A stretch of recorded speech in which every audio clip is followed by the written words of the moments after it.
You're listening to the Clear Creek Resources podcast from Clear Creek Community Church. To hear more, check out clearcreekresources.org.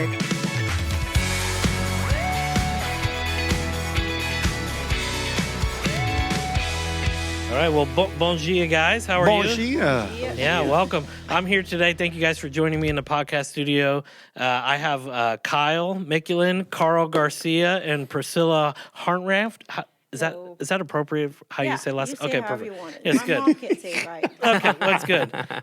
Hey, so we recently went on a trip together to Brazil and just got back, and so wanted to sit down and kind of unpack a little bit of that. But before we get started, can you just tell us a little bit about your roles here at the church, your roles with Global Missions? Kyle, if you want to start. Kick us off? Yeah. So, like Ted said, I'm Kyle. I'm the Clear Lake student director. I work with Karl a lot, doing a bunch of different things at the Clear Lake campus. And this was my first experience going overseas. So Karl asked me if I would come on this trip, and I was very glad that he asked and very glad that I did. Yeah, good. Well, I pastor our Clear Lake campus, a couple other hats I wear. I give oversight to small groups at all of our campus, and I give point leadership to Global Missions for Clear Creek Community Church. So it was a joy for me to have you guys with me. One of my most favorite trips. So. Oh, nice. Oh, yay. That's awesome. I'm Priscilla, and I help lead mission trips to Brazil. So just trying to figure out now where to go and I'm sorry. Yeah, no, it's good. Hey, so give me a little bit about your background. Like, how did you become kind of that leader for Brazil? Okay, so Karl, I think I reached out to you and I said, hey, if you ever think about doing something with Brazil and all that, like think about me. Fatal mistake to tell me something like that. I didn't think it was going to happen Yeah. so soon. And then soon after that, I think you just reached out to me and you said, hey, I want you to come with me. There's a trip coming up and I want you to kind of see what it's like and experience everything and see if this is something that you want to do. So after that, I just got hooked on it and can't let go now. Yeah. Well, and you talk about your history with Brazil. Yeah. So I'm actually originally from Brazil. I was born and raised there until I was about 15. Mm-hmm. And it's funny because my experience that I had in Brazil was very much different than what we do right now. You know, I was raised in Rio de Janeiro, which is a very, busy city, kind of like New York, also very dangerous. So, we were used to not going to those places that we're visiting nowadays, in the communities where there's a lot of poverty. And we were trained to not even engage with them or not try to help them in any way. If anything, we need to walk away from that all the time. So it was a very cool experience when we first went to Rio in 2018. And I got to see, like, through God's eyes, what he's doing in those communities, So it kind of shifted my perspective a little bit in seeing, this is the gospel lenses right now that I'm seeing. So Yeah. my heart. So help talk to me a little bit about, just right quick, some of our big efforts across Brazil. What are some of the things we're doing in Brazil? Yeah, so we have many things that's a lot of possibilities right now, and we're already working with some church planters in Rio and in Itajubá and in Patos that we just visited right now. And now we're exploring, trying to visit new church planters that we just met, some new missionaries that we just met through this last trip in Northeast. So Yeah, that's awesome. Tons of opportunities. Let's talk a little bit about this trip, that partnership with Compassion. Karl, can you give a little bit of background on how that came to be with Acts 29, Compassion, and what our church did, how we were engaged in that? It was in 2017. I was invited to go to, went to Rio, and actually Yancey and I went as Clear Creek representatives. And Compassion International was doing partnerships with Acts 29. Acts 29 is a global church planting network that we're a part of here at Clear Creek Community Church. And so we just went to explore what that could look like. And so we had flown into Rio, and this was the first Compassion International and Acts 29 partnership, and it was actually in the northeast of Brazil. So we flew to the northeast of Brazil just to see and be a part of this. And it was super encouraging just to see what they were doing. And so I just really was praying through and thinking, man, what would it look like for Clear Creek Community Church to be a part of this? And we knew that there were many opportunities. When I was thinking through, like, how would we do this, or what would it look like? I'm always thinking through what different opportunities are there for people, regardless of where they are spiritually, that they could go and participate in this. And it just looked like there were just a wide range of opportunities there.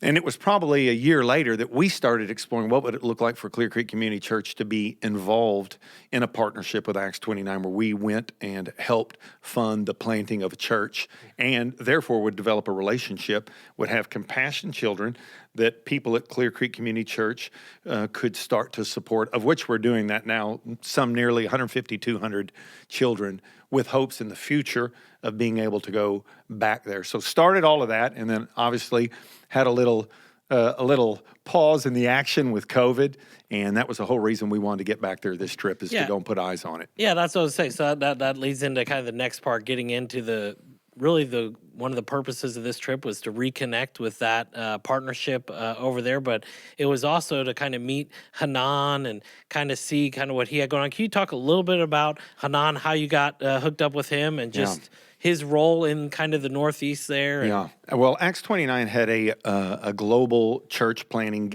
gathering in Spain back in May.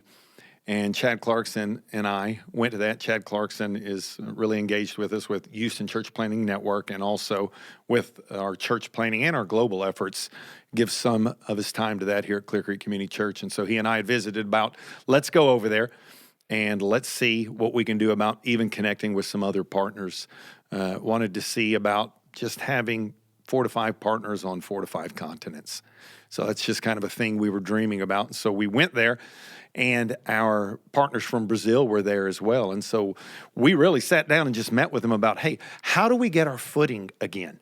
So COVID's come, a lot of different things have been turned upside down. It's had the same effect in Brazil as it's had here on the churches. What do we need to do? And those guys were like, hey, why don't you come back, get a team together, Karl, come back, come to the Northeast, and that's where we met Hanan, who's part of the leadership team for Acts 29 Brazil. And he's like, I'll take you to your Compassion Church plant that I kind of give leadership to that area. And I'll also bring you to some other churches, Acts 29 churches and missionaries that we have up in that area. So that's how it started. Yeah, that was awesome. I know I was just thinking through, like, as reminiscing, just this whole idea of like traveling there and some of the fun things we got to do. Because once we hooked up with Hanan and got to start driving around, the first place we went to was Patos, and that's where the partnership is. So I just want to spend some time just kind of on each section of those things, each leg of the journey that we got to go on. And so I'm curious, what were some of the takeaways that you had from Patos? I mean, you had been there before. For Kyle and I, it was our first. Had you actually ever been there before? Yeah, we went there in 2018. Yeah, so it was our first time, but I just want to give you an opportunity to share some of those takeaways from that. Let's start with Kyle. It was his first time. Yeah. Or even you, Ted, you also. Yeah, I mean, I think for me, it was exciting seeing the fruit of the generosity of Clear Creek, being able to see a facility that was, it definitely stood out from the area, the other buildings there.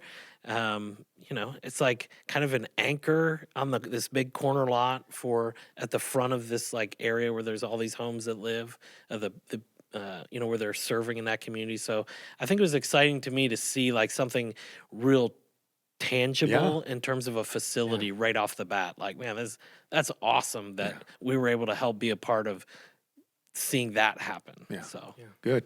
I'd say the same. I mean, the generosity of the people of Clear Creek and the impact that made when I got to come and experience, even though I wasn't there for that first leg of the trip, to see them have such a deep appreciation for me. I'm like, I wasn't even here. But and I think that comes to a lot of the verbiage that you've said. It's like, we come to bring this, but this is the generosity of the people of this church. And so anybody who comes from Clear Creek Community Church, they're going to love and welcome and care for. And they are some of the most kind-hearted people that I've ever met. Like, the way that they welcomed us. The other thing that stood out was just the way that church community, how tied together it was, how close they are with one another. And to hear the stories from how, not just that there is a building, but the stories that have come out of that building, from people coming to know Jesus, to see the children that they serve week in, week out. It's just incredible. Yeah. Ted, I think for me, maybe because I've been there before and going back there, and it was the start of a thread that I think we heard throughout the whole trip. And that was, you being here helps us know that God has not forgotten about us. And there was this level of excitement that they had just that we would be there. And to me, that's just overwhelming. It's overwhelming that God would just use the presence, our presence, as this tangible blessing to them, that he's not forgotten about them. And at the same time, it would break my heart that there would be a group of people that would think that God has forgotten about them. So the fact that God would use us in that. And that was really the first time I had seen that on this trip. And again, it was interesting to see how that thread went through. That was one thing. The second thing was just how, and it was kind of fun when we went and saw some of the things that they were doing with some outreach and went to the soccer game and, seeing these, teenage boys that would come up and they were just so excited to meet us. And they were saying that I'm overwhelmed. I'm just overwhelmed. And they would say, you're the first gringos we've ever met. Yeah. So we were the first Americans we'd ever met. I think it was Kyle said, if they knew how lame we were, they would be highly disappointed. Yeah. And us being the first gringos that they met, but just a lot of fun. There's much cooler gringos out there than us. I think there was a lot. That was also the first opportunity we got to see where it was clear some of us Kyle and I really didn't speak any of the language. Yeah. And so everybody's like, I don't know, let's get Priscilla. And so everybody and Priscilla's trying to translate like 3-4 different conversations. That was interesting. That part it was so fun though. I love to see. I was like, I don't know how quick I can do this, but I'm going to try it as much as I can. I was going to say for me, whenever we got there, we first met with the church planters for lunch, and one question that kept echoing over and over and over again was, why us? Why here? Why Patos? I understand, even the pastor even asked me, he's like, why, I understand if you want to go to, do something in Rio, whatever, it's a big city, but Patos is such a small town, so it's like the fact that they can't even fathom, that God's going to go everywhere, and if God's calling us to come over there, it's going to happen, to the ends of the earth. It doesn't matter where you are, where you come from. So it was just like, by the time I translated that like third or fourth time, I'm starting to get a little choked up, because I'm like, how cool is this? That they're just so shocked, but so excited at the same time that they're like, wow, like we matter. We're important, to them, that they're willing to travel all this way, 22 something traveling hours and then, driving hours after that, just to see us, just to be here, and then to, share stories and to, share the gospel with their kids. So to me, that was just like the biggest, the coolest thing that I saw in there. Special, huh? Yeah, very special. I thought it was also cool. That was the first time Hanan was meeting Lavoisier, the pastor of that church, but he had a connection with some other local pastors, and it was cool to, he's not able to be there all the time, and so he was able to make some connections with some other people to help kind of build some more community, and so that was just exciting to see from that aspect too, that even they're kind of making some inroads and establishing some deeper roots in that relationship. I'm thinking about, you're right. It was some takeaways for me. We were the first gringos that some of those kids had seen. I think some of them said, it's funny how they watch television. So it's like, Karl looks like some guys from The Walking Dead. Yeah. I think they were telling me I look like some wrestlers. I don't watch a lot of wrestling, but I remember I kind of was saying like, what's up? And they were like, oh, what's up? And they kept coming back saying that. And when I realized later, they're like, no, like, what's app? I'm like, oh, I don't have what's up. Sorry. It's like, I just thought you were repeating when I was saying what's up. But so I think one thing I'd like to, Karl, you told the story of after we saw the soccer ministry, we went back and they kind of had a reception where they introduced us to all the staff that works in some of their leadership for the Compassion site, and then even like the teachers. Some of the church. They brought some of the church together. Yeah, and some of those, it was all kind of this one big thing, but they kind of had a little bit of thing where they told some stories and spoke some words. I'm curious, can you kind of tell a little bit of that story of Lucas? Because I know afterwards you were a little bit like... Oh, yeah, that was a super cool thing. They... Just in being so gracious to receive us, again, they bring the church together. They prepare a nice meal for all of us to enjoy together. We We worship together through song for a little while. They put a presentation together so we can enjoy it together just to see what's been going on and how it's been progressing. And then they presented us with a couple of gifts. And one of the gifts that they presented us with, they brought a guy up there to present it to us. And the guy's name was Lucas. And then Lucas comes to present this gift to us. And it's a framed picture of the church. And, you know, it's the church that we, Clear Creek Community Church, you know, anybody watching this podcast that's, you know, been a part of Clear Creek Community Church and given and been generous, it's part of their story. So the guy holds this picture up of the church, and they're translating to me, and the guy starts to weep. And basically what he says is, anytime you look at this picture, I want you to be reminded that because of your generosity, this is a place where I came to faith in Jesus Christ. And here's this kind of big dude who's probably 30, 35, something like that, just weeping over God's goodness to him through the partnership. And so that was just super overwhelming for me and just a beautiful thing to be able to experience. Yeah, it was definitely powerful. Yeah, I think that was a cool, I think Lucas is like the epitome of what that church is doing over there, because we actually met Lucas in 2018 when we first went there. He was a non-believer. And he was not converted at that point. So soon after we left, he converted. And not only he converted, but he wants to get engaged and he wants to be, you know, part of the footsteps of that church. And he's like the treasurer now, and he does the drums. Sings too. I'm not He's sure. engaged He in a does, lot like, of different 3 or 4 ways. Yeah, he's things. definitely. So you can see like how his passion is just like pouring out of him, you know. So the impact that the church has done on him too. Yeah, it was really cool to see. That was a cool visit. So from there, you know, we went and spent the night, got up the next morning. I felt like every day was like drive for a lot in the morning. But from there, we drove to, I don't remember the name of the town. We went to Sumer. No, I'm sorry, Anderson and Ty. We went to Ibimini with. Yeah, that's why I didn't say, because I knew Anderson. I. Ibiminin. What's wrong, Ted? Ibiminin. But one thing, just right quick, is you get to those car rides. While it was like some of them like 4 hours, 3.5, 4 hours at least, we got to spend a lot of time in very close proximity. Oh, yes. Together. So that was fun. A lot of good. When you spend that much time in the car with some people, the true colors come out. Yeah, everybody really gets to know each other well. Third, fourth day, we're like, all right, I have a frustration with you. Yeah. Why'd you look at me when you just said that? Yeah. She's like, my shoulder hurts for you saying, Priscilla, what did they say? Priscilla, what did they say? But from there, we went to Ibimini. Yeah. And we met Anderson and Ty. And those were 2 missionaries who had been sent out from Hanan's church to go reach some indigenous people. And so I want to spend a little bit of time talking about that. What were some of the takeaways there? And their daughter, Alicia, the 4-year-old, who was super cute.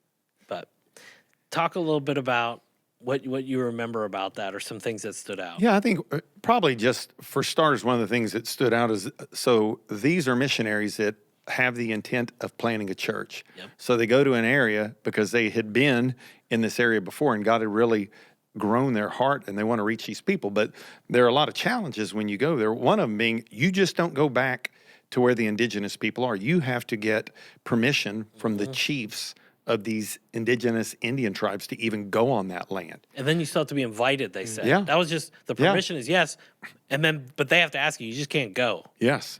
And so it was just a really cool story how God in his providence had aligned a meeting that they had with some people that put them before the chief that has now allowed them to come into one of the villages. And so that was their entry point, and just interesting to see how that had happened. Yeah. I think the cool thing for me about Anderson and Ty and that visit there was all the other locations that we had gone to were much further along in their endeavors of like developing a local church and doing all those things. Anderson and Ty, if I remember correctly, it was like 6 months that they had been there. They hadn't been there for very long. And so for that to be the start of our trip, or one of the first things that we saw, it just kind of helped you as you go to the next cities that maybe had been doing it for 3, 4, 5 years. You had some context as to where they've come from and what are the things that they've done and how they've gotten to where they are.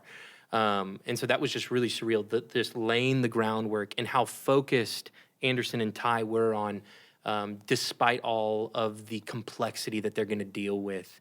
They're on mission and they're going to do it. Just the drive alone. Yeah. To like from where they live to where they minister and the people, it was like, what, 45, 50 minutes. Yeah, and probably because 5 miles of that was just going down a dirt road. Was it a road? Is No. that Yeah. what we were driving on? Like, Yeah. Well, that was it. You know, their drive. It was like their car is like a little, you know, Fiat like sedan, and they're driving in these like roads that he said were made by the indigenous people. Like they made those, and it was mostly like sand, dirt. But he's like, this isn't a Rockies. 4-wheel drive vehicle, Yeah. and that's why I think Anam was telling us it's hard when they like when it rains, they go. can't go those days. So. It was just super interesting, the journey back, like the amount of effort it took just to even get there. and they said they did it like, correct me if I'm wrong, but 3 times a week, 4 Yes. times a week, something like Yes. that. They make that trip out there to. Spend the day. Yeah. I remember when Tayani was talking to me about the beginning stages of the relationship and all that, and how long it took for them to get to know them, to be able to get to go to their houses now, which now they have a pretty good relationship with them. And when we went there and visited the first time, we had our cars, and then one of the chiefs came out, and he's dragging this long metal pipe. And I he's call it a kinda- metal spear. Let's be Metal honest. spear, yeah. I mean, it was kind of intimidating It was. a little bit, you know. So that just made me think about, you know, some of the challenges that they might have gone through to try to get to the point. I mean, by the end of the day over there, once they see Anderson and Diana and all that, they warmed up and let us pray with them. But I just thought it was cool to see, you know, initially their first reaction is to just like defend and, you know, stay back, whatever it is. And then afterwards, when you ask the question, how many people from the Prosperity Church or from the some other church, unhealthy churches that they have around there, and that they want to make sure that they, you know, put their stamp in the town, have come to visit you, and they said none. So it was kind of cool to see that, like, Tayani and Anderson was willing to do what the other churches were not willing to do. They actually wanted to have a relationship. They wanted to engage with them. They care about them. You know, it was genuine. I think the lady, she was 67 years old. I think she was older than that. She said she'd lived in That's that right. village for 67 years. And I asked her, in your 67 years of being in the village, how many people, like the missionaries here, how many people other than them have ever come to talk to you about Jesus? And she said, no one. They're the first people that ever been in here. Yeah. And Priscilla, one of the things you said, I'm not saying you glazed over it, but you just said it quickly, was we had the chance to pray for him. Maybe you can talk about really what it was like when we had the chance to go in there and pray for him. Yeah, because I want to reset up the story, because I felt like when we stopped at that one house, it was clear, because I had the camera, and they were like, hey, we do need to be sensitive about who we're filming, what we're filming, and so they will let us know. We had been to a couple other stops, and they were just like, yeah, open up the door, moving the seat, because I was in the back seat, was get out. This one, they opened up the door and kind of closed the doors really fast, like, hey, you probably shouldn't get out. Yeah. When he walked up. And I don't know if that was just because there was multiple cars, but, and then it seemed like I'm just sitting in the car looking back at you guys talking to the dude with the whatever it was. Like trying to work it out, whatever that was. So talk a little bit about that and how you kind of got back in there and got to pray with them. And Well, I'll tell the first part, then you can take the second part. Well, what happened was when the missionaries got out, they went to a house, and this gentleman came from across the street and had that. And I was thinking, okay, well, Ted and Kyle are pretty big guys. We can get them out of the car and have they can have him fight him, and I'll jump in the driver's seat and get us out of here if we need to. And then he quickly saw the missionaries were there, and so they started talking, and it was about that time they invited us to go ahead and come out of the cars, and that's when they had shared some information about what was going on with his wife. So Priscilla, why don't you take it from there? Yeah, so he was actually very reluctant at first when we asked, hey, you know, we heard that your wife is sick and that, you know, she's going through cancer right now, so can we go pray for her? Can we go pray with her? And he was almost not understanding what that meant, you know, because I guess they're not used to people coming out there to do that. So eventually he's led us to his house, you know, this clay and wood, you know, Structure. I don't know if, you know, but that was his home. And she's just laying there and not so much a little Cognizant. Yeah, she was a little out of it. She was a little out of it. So we're trying to tell her, hey, you know, we're some of the missionaries that we're friends with, Tyan and Anderson, can we pray with you? And she's just not. And I said, Carl, just do it. Just do it. They're not saying no. So he just started praying, and I started translating. And I just felt this like overwhelming feeling of like God caring. So I'll get emotional about that. Good. Just the fact that like God will go so far out to bring people out there. And like the fact that she got prayed for, that she felt that love, that she might have never experienced something like that before. So the fact that we were there and we were translating, and the words were just so, it was just so touching at the time. And I just felt a strong sense of God's presence around there at that time. So, and we're touching her. So I just, just felt a really strong feeling of like God cares. It was such a strong reminder that God cares. It's for everybody. It's not just for the people here in America. It's not just for certain people in Brazil. It's for everybody. They'll go, it'll be to the point where we will go all the way to the indigenous people so that they can hear the word, Yeah. Well, I think it was sometime after, I could be mistaken, that when we were on the way to the next location the next morning, where Kyle developed a list. It was more of a scorecard. And this was a card where we were trying to determine who is more Brazilian, Pastor Karl or Priscilla. Hey, we let the people of Brazil decide, okay? We let the people of Brazil Let me decide. explain that part real quick. So it starts off because you said one word in Portuguese, and everybody was like, "Oh, he speaks Portuguese." I was like, "I've been translating for how long? I'm losing my voice over this." And they're like, "Well, you really don't look very Brazilian." I was like, "What about me doesn't look Brazilian?" And they're like, "Well, it's the way that you talk, the way you dress, your mannerism, this and that." So then after that, then he really felt it was like, okay, this is my chance. What are Brazilian people doing? Every picture, he's like, thumbs up. Because that's what Brazilian people do. And, Flamengo is one of the biggest teams in Brazil for soccer. So he's like, hey, Flamengo. He bought into the character and worked it throughout the whole Big trip. time. So, and did a great job. Great job. His Portuguese is actually Yeah, it is. pretty decent. I'll give that to him. Obrigado. Obrigado. He put in some work. He put in some work.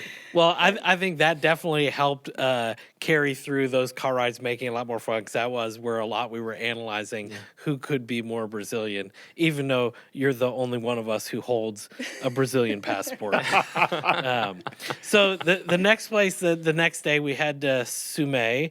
Can you say Sumé? I'm really bad with the Portuguese. I want to get better, but that was good. So talk a little about who were we meet? Who did we get to meet there, and just a little bit about their connection with Hanan. And so Hanan had some missionaries, like Karl was saying, that was sent out, and one of them was Ade, and his wife's name is Gerlândia. And they actually have a really neat story, because he used to be a professional singer for in the Northeast region. They have like a different type of music, so he was really good with that, and he actually toured around in Brazil and all that. He was quite popular. Very popular, yeah. People. He did a dance that we do a lot of times.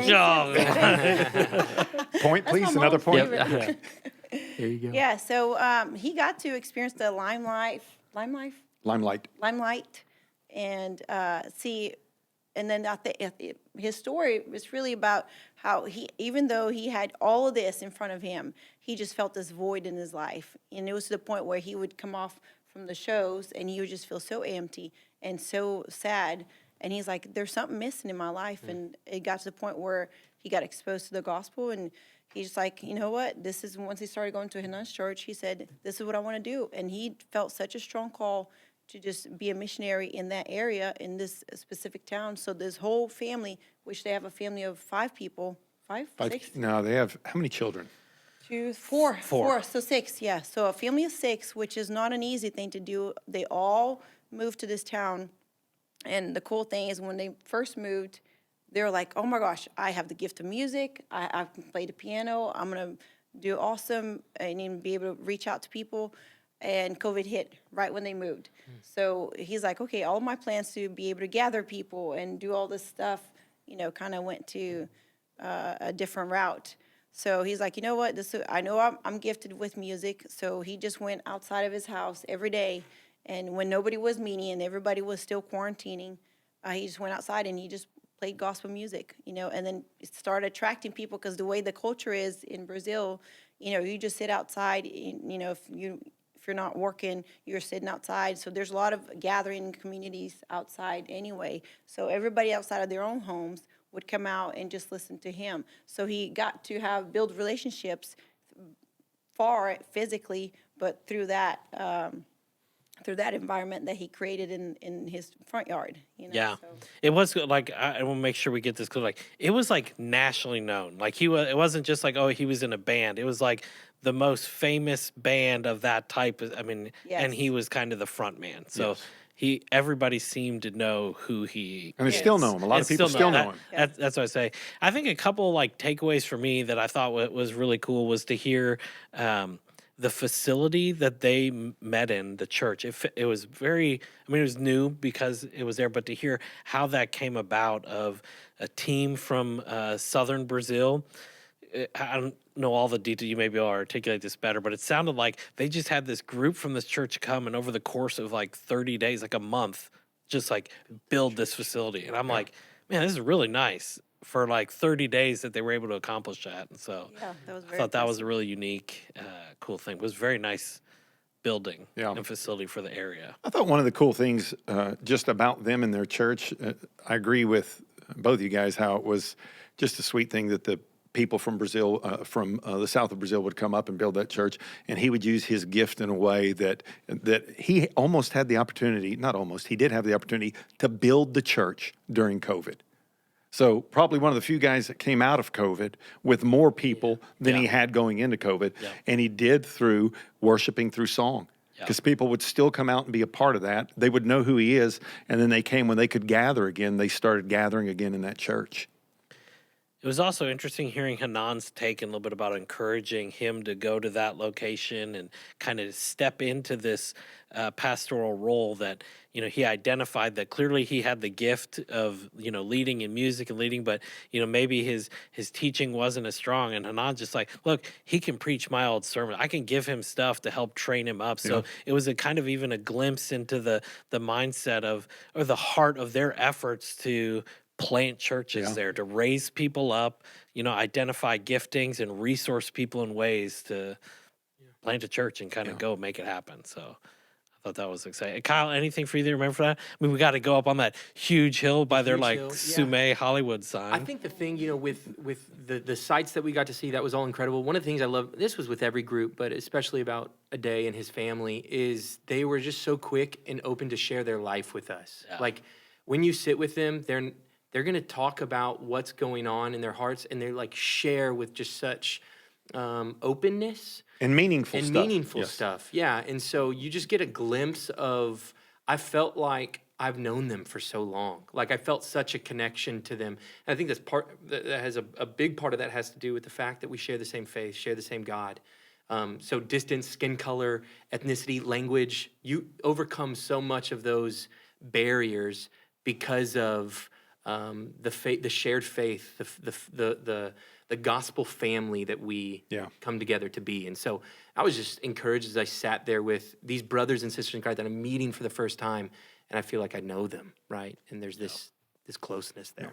So I think the other cool thing was this. I know I keep going back. I'm remembering stuff as I'm looking at some of my notes here. Was to hear how he was making an impact in town, but like on the other side of the hill, there was this area where there was like 300 families that kind of aren't as resourced, and he's been able to do some outreach things there and has hopes for even the potential. I mean, it's like a whole nother church just around the corner, basically. And so it sounds like there's just the harvest is plentiful. There's just so much opportunity. It was just exciting to see the growth potential. Agreed. So from there, where do we go next? Serra Branca. Serra Branca. Thank you, Priscilla. I know before this, I'm like, how do you say it? How do you say it? Feel free to ask me, Ted, if you know. Serra Branca. Yeah. O Brasileiro. And so that's where we got to. And actually, the Philip and Carol, who we met there, it's kind of close to Sume. So they have some partnership where they kind of do ministry together a little bit. But I don't know, do one of you want to talk about what we got to see at the church there, at Philip's church there with? So they're kind of doing something similar to the Compassion Project. It's not a Compassion Project at this time, but Felipe's wife, Carol, they opened up this school where they serve families, I think most of which were under-resourced families, and they provide education and, most importantly, the good news of the gospel. And Carol I was so impressed by her and her skill set and how The work that they're doing in that's not even the work that they're doing with their local church. That's a separate thing, but how they serve the under-resourced families in that area and provide them with the good news of the gospel in the midst of those environments. It's like top-notch stuff. And so despite being under-resourced, despite all the difficulties that they deal with, Carol was really impressive in just how she strategized, how she thought, how she trained up leaders and teachers to come and love on these kids and resource them. I was blown away by that. It was also where Karl earned some points with some of the gifts, right? Yeah. He was getting gifts and letters and, Just the little kids. How many did you get? 3 or 4? I got 3. How many did you get? I got 1. How many did you get? One. Okay. Anyway, I got continue, none. Ted, please. Yeah.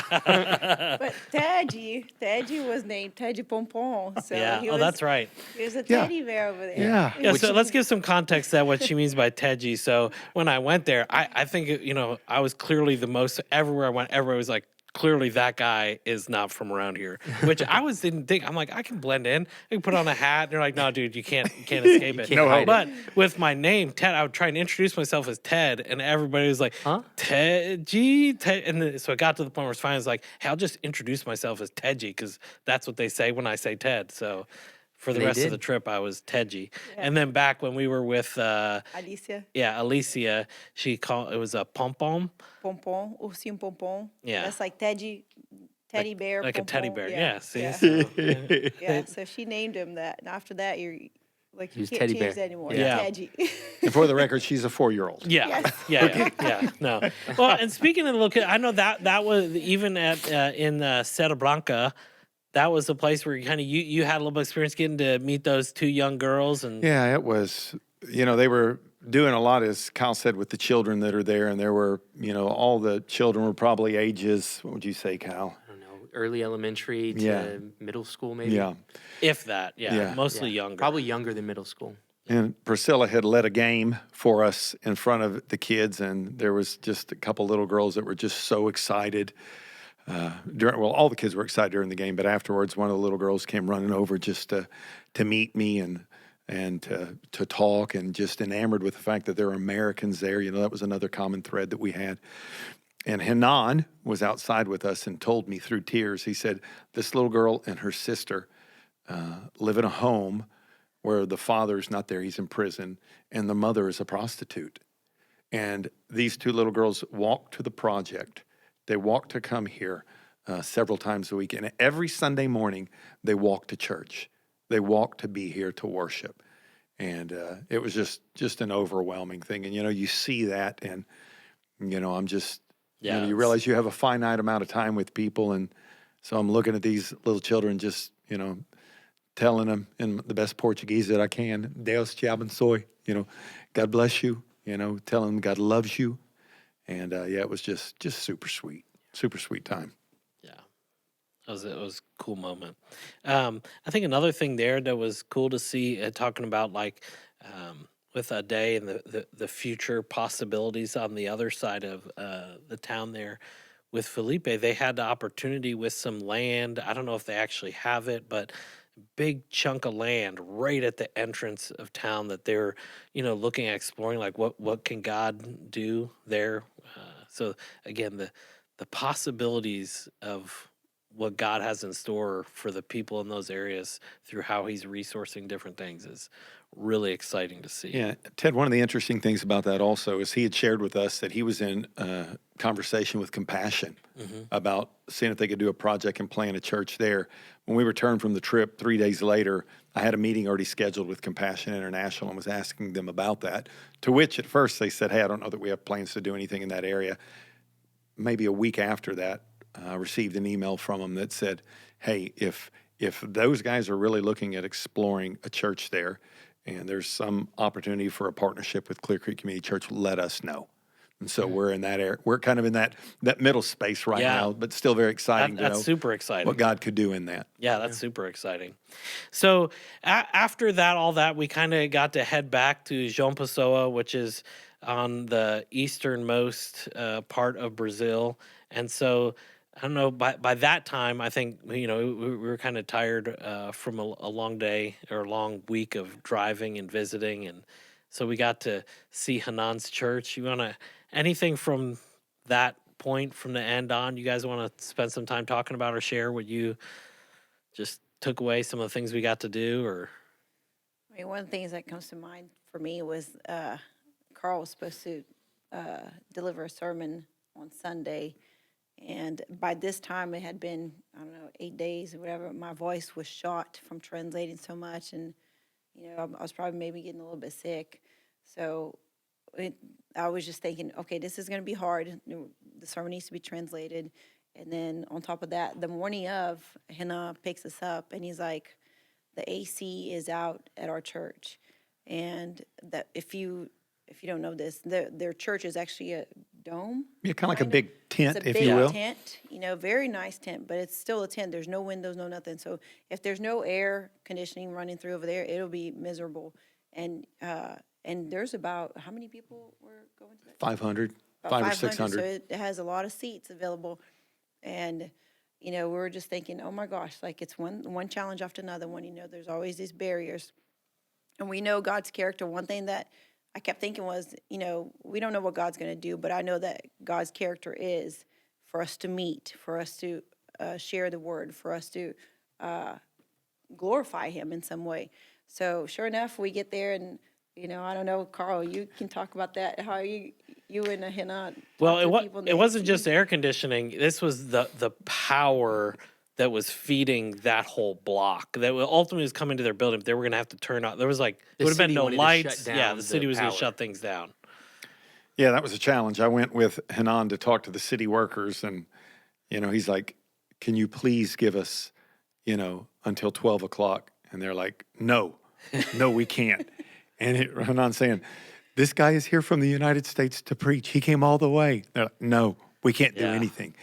And so they had some more conversations, and those guys were gracious enough to hold it almost until the very end of the service. So that worked itself out, luckily. It was literally like after you were kind of done, they were just like, all right, guys, let's just pray because they're going to shut it off. And then literally it all shut off. Yes, yes. So I think, aside from even the trip to see Hanan's church and the projects they have going, renovating some space that's next to their worship space for some children's ministry stuff.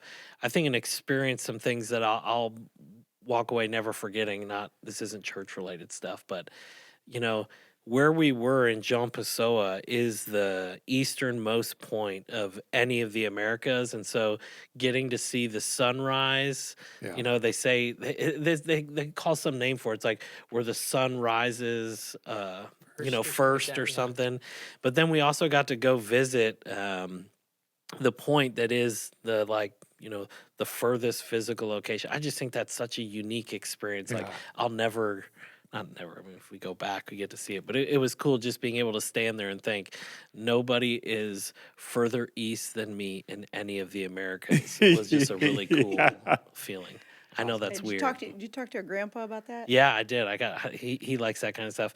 I think the other thing that was cool was getting back. We came back on Hanan's oldest daughter's birthday. Mm-hmm. And so, again, him... I mean, that was kind of the culmination. We spent a lot of time with Hanan. I mean, he was with us that whole time, but kind of even opening up, getting to meet his family and spend some time celebrating her even over that lunch and kind of getting a glimpse his wife and his other daughter and son. It was just, I think that felt special to me. Yeah. It almost felt like we're part of their family now. Yeah. Yes, we're already telling her, just come over here, go to school here, because she was debating whether or not to go to school here in America or in Brazil. So... I think for me, one of the cool overarching things, and Kyle alluded to it earlier, was that we had the opportunity to bring some financial gifts to all of the church planters and missionaries there. And just in that exchange, being able to remind them that we have a loving and a generous God, and that the people of Clear Creek Community Church are extremely generous. And so that was a gift to them from the people of Clear Creek Community Church, an expression of God's love from his people to them. And it's a sweet thing for me and a great reminder that it's not about the four of us that got to go there. It's about the gift that we got to go there and to be a representation of God's people, specifically the people of Clear Creek Community Church, and to bless them because of the generosity of the people of Clear Creek Community Church. Yeah, I mean, I definitely would say that to an overarching takeaway. They were definitely.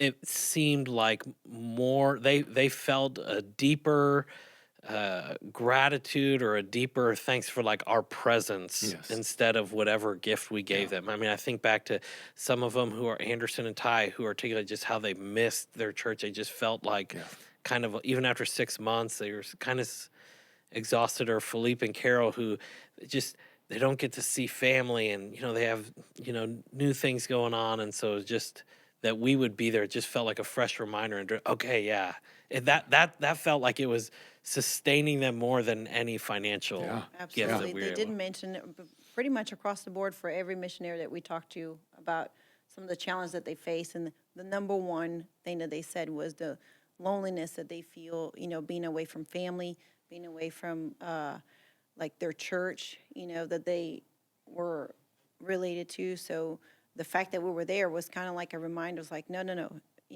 we're together in this. We're one big church. So it just, the presence, like you were saying, just made him feel like, okay, well, we're not alone in this, so.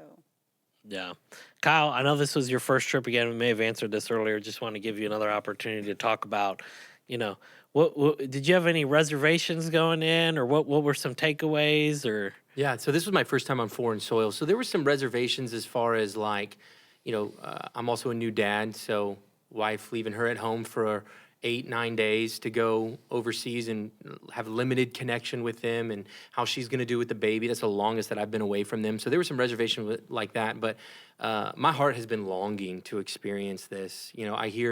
I had heard stories of just the impact, because we've talked a lot about, the impact that, some of the people said, well, you coming, it just makes me feel not forgotten. But at the same time, it's like, dude, my heart has forever been changed by planting my feet on these foreign soils, to see and have a bigger understanding that what God is doing in the world is so much bigger than what we experience. It's so much bigger than even Clear Creek Community Church. It's so much bigger than the United States. It's so much bigger than just our local context, that God has a heart for the nations. Like when we say that, we read in Revelation that every tribe, tongue, and nation, it's like, that's what it is. And so, to me, what I walked away from being my first experience, is like we sing that song at Creek sometimes, and one of the lines, we sang it a couple Sundays ago, and that's why I'm remembering this, but it's like, there will come a day where we stand beside the heroes of the faith, and we sing with them, and we sing this song, and I'm like, these church planters are the heroes of the faith. Like, how they live and serve. It's like the church planting efforts in Brazil and across the globe. It's like, those are the people that I look at and I'm like, man, you're the heroes, because you are just doing such an incredible work because of your belief and confidence in the gospel, and that there's power when in the name of Jesus and people see and receive him. So that in a nutshell has been just kind of what God's done in my heart. Like I don't know. Yeah, that in a nutshell is it, right? Like, Yeah, That's that's good. Carl, I know we didn't touch on this earlier, but just kind of wanted to go back a little bit so that we talk about Clear Creek. When people say, like, we want to do missions that result in church planting, like, what does that like practically mean? Yeah. Well, you can imagine when it comes to missions, people have a lot of different ideas, and there are a lot of people around the globe that do a lot of great things with missions.